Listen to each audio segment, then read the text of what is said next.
오늘 우리에게 주신 하나님 말씀 나훔 1장 9절에서 15절까지의 말씀입니다. 한 절씩 교독하겠습니다.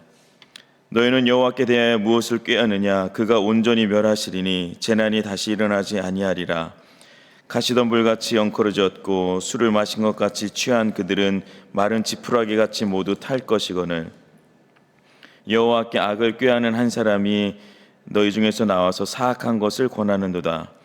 여호와께서 이같이 말씀하시기를 그들이 비록 강하고 많을지라도 반드시 멸절을 당하리니 그가 없어지리라. 내가 전에는 너를 괴롭혔으나 다시는 너를 괴롭히지 아니할 것이라. 이제 내게 지은 그의 멍에를 내가 깨뜨리고 내 결박을 끊으리라. 나 여호와가 내게 대하여 명령하였나니 내 이름이 다시는 전파되지 않을 것이라. 내가 내 신들의 집에서 새긴 우상과 부은 우상을 멸절하며 내 무덤을 준비하리니 이는 내가 쓸모없게 되었습니다. 함께 하겠습니다. 볼지어다 아름다운 소식을 알리고 화평을 전하는 자의 발이 산 위에 있도다. 유다야 내 절개를 지키고 내 서원을 갚을지어다. 악인이 진멸되었으니 그가 다시는 내 가운데로 통행하지 아니하리로다 하시니라. 아멘. 나홈이라는 이름은 여호와께서 위로하셨다라는 뜻을 가지고 있습니다. 사람에게 보통 위로의 순간이 찾아와야 하는 경우들이 몇 가지 있는데요. 무언가를 상실했을 때 위로가 필요할 겁니다. 그리고 실패했거나 두려울 때 또는 억울하거나 외로울 때도 위로가 필요하기 마련이죠. 혼자서는 감당하거나 극복하기 어려운 상황에서 내가 아닌 다른 존재의 도움이 필요한 겁니다. 나훔 선지자가 활동했던 시기에도 유다 백성은 위로가 필요했습니다. 나훔 선지자가 정확히 어떤 연대에 사역을 했는지는 성경이 정확하게 기록하고 있지는 않지만 성경에 기록된 것들을 종합해 보면 주전 612년경에 아수르의 수도 니느웨가 멸망당하는 그 시점에 전 어간에 있는 그 시점 전에 있었던 시기로 이해하고 있습니다. 아수르가 전성기를 누릴 때 극심하게 무기력해진 나라가 이제 유다였는데요. 작고 약한 유다는 이 아수르의 잔인하고 또 폭력적인 그런 횡포에 많이 시달림을 받아야 했습니다. 그런데 이때 하나님께서 유다 백성을 위로하신 방법이 참 인상적입니다. 9절 말씀이 이렇게 되어 있습니다. 너희는 여호와께 대하여 무엇을 꾀하느냐? 그가 온전히 멸하시니니 재난이 다시 일어나지 아니하리라. 아멘. 하나님께서 유다 백성과 약속을 하십니다. 언뜻 생각하면 지금은 약속이 필요한 시점이 아니라 하나님께서 바로 이 아수르를 징벌하셔야 그게 가장 위로에는 효과적일 것 같은데 하나님께서는 말씀으로 약속을 주시는 거죠. 그런데 성경은 이 장면을 통해서 하나님의 속성을 아주 자연스럽게 강조하고 있습니다. 바로 약속을 반드시 이루시는 신실하신 하나님에 대해서 말하고 있는 겁니다. 하나님의 말씀하신 약속이 얼마나 선명한지가 ESV 성경에는 이렇게 표현이 됩니다. He will make a complete end. Trouble will not rise up a second time. 그가 온전히 멸하시리니 재난이 다시는 일어나지 아니하리라. 결국 하나님께서 우리의 마음과 생각을 평안으로 붙드시는 방법은요, 그저 상황이 안정화되고 현실 속에서 문제가 사라지는 것이 전부가 아닙니다.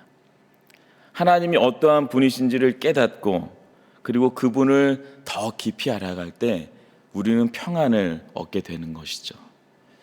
그분이 나를 자녀 삼아 주셨고 지금도 나와 함께 하신다는 것이 느껴질 때 어떤 사람이나 환경으로도 해결되지 않았던 내 안의 요동함이 잔잔해질 수 있습니다. 그래서 우리는 아침마다 저녁마다 여러 다른 종류의 상황들이 우리에게 쉼없이 찾아올 때 하나님이 어떠한 분이신가, 하나님이 나를 위해 어떠한 일을 행하셨는가, 그것을 기억해야 하는 것입니다.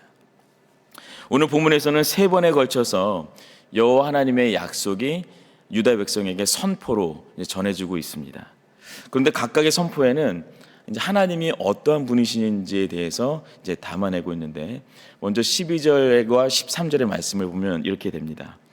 여호와께서 이같이 말씀하시기를 그들이 비록 강하고 많을지라도 반드시 멸절을 당하리니 그가 없어지리라. 내가 전에는 너를 괴롭혔으나 다시는 너를 괴롭히지 아니할 것이라. 이제 내게 지은 그의 명예를 내가 깨뜨리고 내 결박을 끊으리라. 아멘. 첫 번째 선포인데요, 여호와께서 이같이 말씀하시기를, 이렇게 선포하십니다. 아수르가 아무리 강해도 하나님께서 반드시 멸망시키시겠다, 이 말씀을 선언하십니다. 왜냐하면 하나님은 죄를 용납하시는 분이 아니기 때문입니다.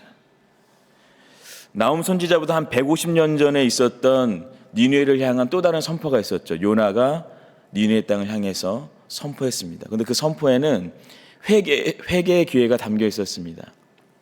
그리고 니느웨 사람들이 회개했을 때 하나님이 심판의 손길을 거두셨죠. 그런데 시간이 흐르면서 그들은 다시 하나님을 거역한 겁니다. 그리고 마침내 그들을 향한 분명한 심판이 내려지게 됩니다. 그러니까 죄를 미워하셔서 벌하시는 하나님의 속성이 담겨 있는 것이죠. 그리고 동시에 그들을 향해 죄를 회개하며 주님을 찾을 때 다시 맞아주시고 버리지 않으시는 하나님의 일하심도 드러납니다. 아수르의 멸망은 곧 유다의 구원을 의미하기도 하는데요, 비록 하나님께서 유다를 징벌하셔서 잠깐 괴롭게 한 시간이 있었지만 이제 그들의 멍에를 깨뜨리고 결박을 끊으시겠다라고 말씀합니다. 하나님이 그분의 긍휼하심을 자녀들에게 베푸실 때 그것을 잊지 않으시고 여전히 그 긍휼을 머물러 있게 하시는 하나님이시다라는 것을 우리에게 보여주는 겁니다. 유다 백성에게 전해진 두 번째 말씀이 14절에 나옵니다. 나 여호와가 내게 대하여 명령하였나니 내 이름이 다시는 전파되지 않을 것이라. 내가 내 신들의 집에서 새긴 우상과 부은 우상을 멸절하며 내 무덤을 준비하리니 이는 내가 쓸모없게 되었음이라. 아멘. 나 여호와가 내게 대하여 명령한다 라면서 두 번째 선포의 말씀을 주시는데요, 명령이라는 것은 하나님의 말씀이 반드시 성취될 것이라는 것을 강조하고 있습니다. 그런데 말씀을 성취하시는 과정이 꽤나 구체적입니다. 여기서 내 이름이 다시는 전파되지 않을 것이라 하셨는데요, 이름이 전파되지 않는다는 말씀은 단순히 그 이름의 명성이 그칠 것이다 라는 것이 아니라 그 이름을 흘려보내는 자손이 더 이상 생기지 않을 것이다 라고 말씀하는 겁니다. 단순히 왕의 후손이 멈춰지는 것으로 끝나는 게 아니라 그들이 만든 신들의 권세도 다 사라질 것이다 라고 말씀합니다. 그러니까 하나님께서 이 메시지를 얼마나 강하고 분명하게 전하시냐면 그들의 무엇이 준비됐다고 말씀하시죠? 무덤이 준비됐다라고까지 말씀을 하십니다. 그러니까 하나님께서 약속을 이루실 때, 시행하실 때는 추상적이거나 막연하게 그 일을 하시는 분이 아닙니다. 하나님의 계획과 실행에는 오차가 없고 또 오류가 없습니다. 오늘을 살아가는 나의 삶이 하나님의 완전한 계획과 일하신 가운데 놓여 있다, 이 사실을 기억하는 것이 중요합니다. 마지막으로 15절의 말씀인데, 우리 15절의 말씀은 같이 한번 읽어보겠습니다. 시작. 볼지어다 아름다운 소식을 알리고 화평을 전하는 자의 발이 산 위에 있도다. 유다야 내 절기를 지키고 내 서원을 갚을지어다. 악인이 진멸되었으니 그가 다시는 내 가운데로 통행하지 아니하리로다 하시니라. 아멘.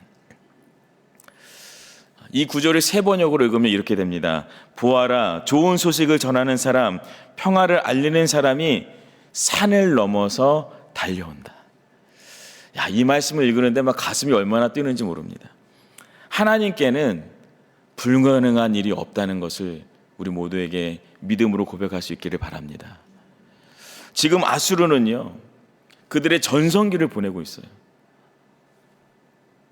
가장 활발하게, 그 누구도 그 앞에서 대적할 수가 없고 그들을 피할 길이 없는 겁니다. 그런데 작은 유다 땅에 심으시는 하나님의 선포가 무엇이냐면 승리가 산 너머에 있다. 지금은 사방이 산으로 둘러싸여 있을 수 있지만 승리를 전하는 사람이 그 산을 넘어오고 있다는 거예요. 때문에 하나님은 온 유다 백성에게 분명하게 말씀합니다. 너의 절기를 지키고 그리고 내 서원을 갚으라. 하나님을 인정하고 송축하는 예배를 지금 시작하라는 겁니다. 나홈 1장 15절의 말씀은 이사야 40장 9절의 말씀을 떠올리게 합니다. 아름다운 소식을 시온에 전하는 자여 너는 높은 산에 오르라. 아름다운 소식을 예루살렘에 전하는 자여 너는 힘써 소리를 높이라. 두려워하지 말고 소리를 높여 유다의 성읍들에게 이르기를 너희의 하나님을 보라 하라. 아멘. 아름다운 소식, 좋은 소식 아직 들리지 않았습니다. 아직 눈에 확인되지 않았습니다. 그러나 그 소식이 임할 것을 믿고 기다리는 자들의 삶이 어떠해야 한다고 말합니까? 너희의 하나님을 보라. 그곳에서 하나님을 바라보아야 합니다. 현실을 넘어서 하나님을 바라봐야 됩니다. 현실을 통해서 하나님을 바라봐야 합니다. 마침내 사단의 세력에 대해서 승리하실 하나님, 절대 주권과 권능을 갖고 계신 하나님, 의로운 심판관이신 하나님, 승리가 임할 때까지 붙드시는 그 신실하신 하나님을 믿음으로 바라보는 겁니다. 오늘 말씀은 수천 년 전의 유다 백성에게 뿐만 아니라 우리에게도 참 위로를 전합니다. 나홈 선지자를 통해 선포된 하나님은 오늘 이 시간에도 동일한 하나님이십니다. 그분은 여전히 죄를 미워하시지만 회개하는 자들은 깨끗하게 용서하십니다. 그 자녀를 향한 긍휼하심을 거두시는 분이 아니시죠. 우리가 때로 사방에 우겨싸움을 당하면 그저 그 현장에서 벗어날 기대를 하는 것이 전부일 수 있지만 하나님은 아주 구체적인 계획을 가지고 계십니다. 그리고 그 계획을 실행하십니다. 모든 것이 가능한 분이시고 그 하나님이 변함없이 나를 사랑하사 우리와 함께 하시며 돕고 계십니다. 그렇다면 오늘 우리는 어떻게 그토록 광대하시고 완전하신 하나님께 반응하며 살아가야 할까요? 그토록 기다리는 아름다운 소식이 눈앞에 보이는 산 너머에 있다는 사실을 기억해야 합니다. 그 소식이 가까이 오고 있음을 믿으면서 기쁨으로 주님을 예배해야 합니다. 하나님과 친밀한 관계를 더욱 맺기 위해서 가능한 모든 방법들을 찾아가는 것이죠. 내가 처한 현실 속에서 성경에 증거하는 하나님을 믿음으로 바라보면서 그분이 나의 하나님인 것을 기뻐하고 감사하며 살아야 합니다. 물론 이제 다 때가 된 것 같은데 한참을 기다려도 이 평화의 소식이 당도하지 않는 경우도 있을 수 있습니다. 하염없이 기다리고 있는 상황에서 매번 마주하는 느림의 현실이 우리를 지치게 할지도 모르겠습니다. 그런데요, 느림은 높아진 마음을 만지시는 하나님의 방식입니다. 기도하고 있는데 기다림을 거듭하게 될 때 답답할 수 있습니다. 나의 계획이 틀어지고 응답이 느려지는 걸 눈으로 직접 보는 것은 결코 쉬운 일이 아닙니다. 그런데 내가 기다리고 있을 때 나는 아무 일도 하지 않고 있다고 생각할 수 있지만 사실 그렇지 않습니다. 그때는 주님께서 나를 더욱 가치 있게 빚어내고 계신 시간인 것을 믿습니다. 만약 느림의 현실과 씨름하고 계시다면 지금 내 인생을 붙드시고 세밀하게 빚어가시는 하나님의 귀한 손길인 것을 기억하시기 바랍니다. 이걸 깨달으면 모든 것에 감사할 수 있습니다. 모든 것에 기대하게 됩니다. 또 모든 일에 넉넉한 태도로 승리할 수 있습니다. 오늘도 우리의 찬양 받으시기에 합당하신 하나님의 선하심과 그 인자하심을 기쁨으로 높여드리는 저와 여러분이 되시길 주님의 이름으로 축복합니다.